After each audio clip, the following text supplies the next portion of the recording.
Cute গোলুমোলু একটা মেয়ের সাথে তুমি ওই সুগার ড্যাডির বিয়ে দিতে পারো না আম্মু? জাঙ্কুককে তোমার কোন দিক দিয়ে সুগার ড্যাডি মনে হয় বলবে? ওর বয়স মাত্র 32 বছর। 32? এটা তোমার কাছে মাত্র মনে হলো আম্মু? আমার বয়স আর তার বয়স দেখো। এই বয়স কোনো ফ্যাক্ট না। তোমার বাবার সাথে আমার বয়সেরও অনেক ফারাক, তাই না বলুন? হ্যাঁ হ্যাঁ, ঠিকই তো। বিয়েতে বয়স কোনো ফ্যাক্ট নয়। এজন্যই তো তোমার আম্মু আর আমি হলাম লাভ বার্ডস। তে জানে তার বাবা তার মায়ের উপরে কোনো কথা বলতে পারবে না, তাই তে সেখান থেকে তার রুমে চলে যায়। তারপর ফোন দেয় তার বেস্ট ফ্রেন্ড নেন্সিকে। হ্যাঁ দোস্ত বল। আর তোর দোস্ত জানিস আব্বু আম্মু মিলে কি করেছে? তুই না বললে জানবো কিভাবে? আব্বু আম্মু আমার বিয়ে ঠিক করেছে, তাও কি না ওই সুগার ড্যাডির সাথে। ওই সুগার ড্যাডিটা আবার কে রে দোস্ত? আঙ্কেল আন্টি কিনা শেষ পর্যন্ত তোকে 50+ লোকের সাথে বিয়ে দিয়ে দিবে? এটা আশা করা যায় না। আমি ওই প্রতিবেশী খারুজ স্যারের কথা বলছি, যে কিনা আমাকে ক্লাসে কান ধরে দাঁড় করিয়ে রেখেছিল।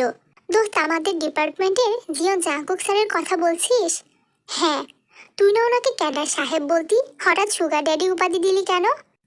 এই মেয়ে বুঝিস না কেন বলি?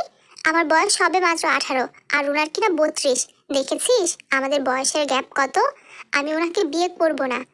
আচ্ছা দোস্ত শান্ত হ। তুই কিভাবে জানলি যে ওনার সাথে তোর বিয়ে ঠিক হয়েছে? আরে সকালে আমি ছাদে গিয়েছিলাম, তখনই স্যারের সেই ছোট ভাগ্নেটা আছে না, ও এসে আমাকে মামি ডাকা শুরু করলো। তখন আমি জিজ্ঞাসা করলাম মামি কেন ডাকছে? তখন ও বলল স্যারের বাবা মা নাকি তার সাথে আমার বিয়ে ঠিক করেছে। আর আমি এসে আব্বু আম্মুকে জিজ্ঞাসা করলাম, আর আম্মুও তাতে সায় দিল। আরে দোস্ত চিল। জাঙ্কুক স্যার যে রাগী আর বদমেজাজি, উনি তোকে বিয়ে করবে না। হ্যাঁ রে, তুই তো ঠিক কথাই বলেছিস।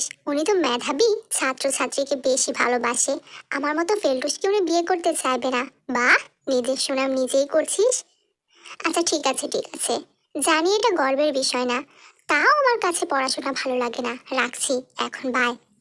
তে ফোন কেটে উড়াধুরা নাচানাচি শুরু করলো। তখনই তে দরজার দিকে তাকিয়ে দেখলো তার মা দাঁড়িয়ে আছে। কি হয়েছে আম্মু? খুব মজা না? জাঙ্কুক তোমাকে রিজেক্ট করবে বলে? না মানে ওই আর কি। শোনোতে, জাঙ্কুক কি করবে না করবে তা দেখার জন্য আমি আর তার বাবা মা আছি। তোমাকে যেন আমি নাকচ হতে না দেখি। পড়াশোনার অবস্থা তো খুবই খারাপ। কে বিয়ে করবে তোমাকে? জাঙ্কুকের মা ভদ্রতার সাথে ভালোবেসে তোমাকে আপন করে নিচ্ছে। চুপচাপ বিয়ে করবে, তা না হলে রিক্সা চালক দেখে বিয়ে দিয়ে দেব। তে বিকেলবেলা ছাদে গেল। সেখানে গিয়ে ফুল গাছে পানি দিচ্ছিল। তখনই তাদের বিল্ডিং এর তাদের উপরের তলার একটা ছেলে এসে তেকে